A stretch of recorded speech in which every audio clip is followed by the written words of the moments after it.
बाहर Pallavi recording studio Mathiya Mor. DJ Kanchan Raj present by Shubham film Chowk Chausima Vaishali.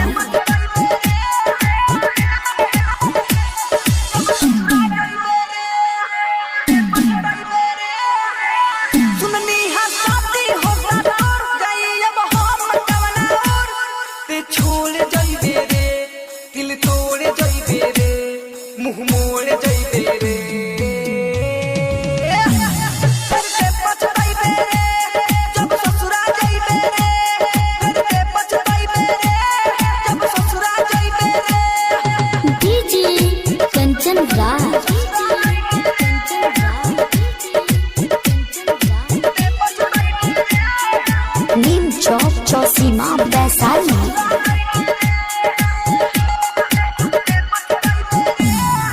जब जब तुहके सताई भातार हमरे कोइले याद आई रे प्यार। जब जब तुहके सताई भातार हमरे कोइले याद आई रे प्यार।